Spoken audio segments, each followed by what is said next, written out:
요 며칠 북극 한파에 피해는 없으신지요? 그래도 부산에는 큰 눈은 오지 않아 아쉽지만 다행인 듯 합니다. 도시환경위원회 반여 2동 3동 재성동 지역구의 김삼수 의원입니다. 본 발언에 앞서 구 반여 초교 부지에 국가환경체험교육관 유치에 적극 앞장서 주신 김석준 교육감님과 변성환 권한대행 그리고 관계 공무원 여러분들께 깊은 감사의 말씀을 드립니다. 지난해 11월 코로나19 확진자 수가 감소함에 따라 전면 등교를 실시하였습니다. 하지만 학교당 1000명, 학급당 30명이 초과된 과대 학교의 경우 여전히 3분의 2 등교를 할 수밖에 없었습니다. 이 중 초등학교는 27개교, 중학교는 9개교, 고등학교는 5개교에 이릅니다.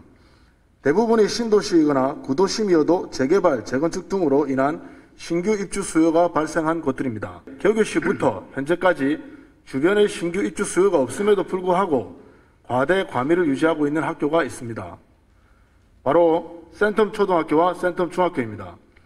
센텀 초등학교는 배후에 약 4,300여 세대의 주거지를 끼고 있어 인근 신규 입주 아파트의 경우 거리가 더 가까움에도 불구하고 재송초등학교로 배정을 하고 있으며 센텀 중학교의 경우 매년 중입 배정 시마다 센텀 초와 인근 송수초 학부모들의 불만을 사고 있는 실정입니다.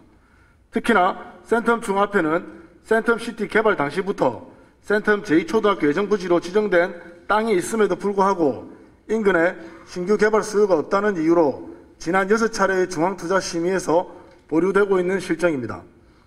곧 있으면 사전협상으로 인한 한진시와의 부지와 재성동 구도심 위주의 재개발, 재건축 그리고 얼마 되지 않는 유부지에도 주거가 가능한 건축물들이 추진 중에 있는 상황입니다.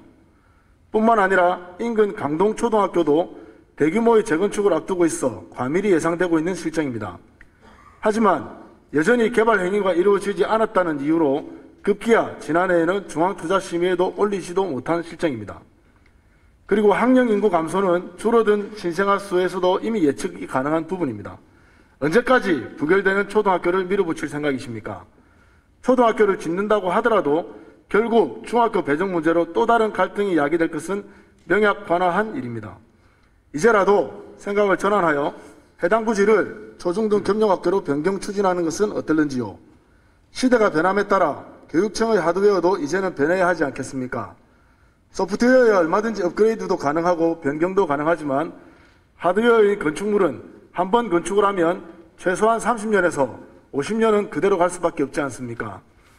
실제 소규모의 신도시 등에서는 초중등 겸용학교가 새로운 대안으로 설립되었거나 설립을 추진 중인 곳이 여러 곳 있는 것으로 알고 있습니다.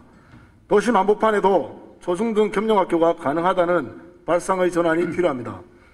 시대의 변화에 대응하여 현재 센텀 제2초등학교 예정부지를 초중등 겸용학교로 변경 추진할 것을 다시 한번 강력히 요청합니다.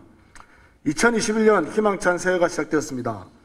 전 세계에서 코로나 백신 접종 소식에 시민 여러분들께서도 우리나라는 언제나 가능해야 할지 초조해하시고 또 기대가 크시리라 생각합니다. 이제 머지않아 세계 최초의 코로나 치료제가 상용을 앞두고 있으며 백신도 다가오는 2월부터는 취약계층에게 우선적으로 접종을 시작한다고 합니다. 시민 여러분, 옛말에 우고 말리라고 하였습니다. 느리지만 결코 늦지 않습니다. 2021년에는 우리 함께 힘을 모아 코로나19 극복합시다. 감사합니다.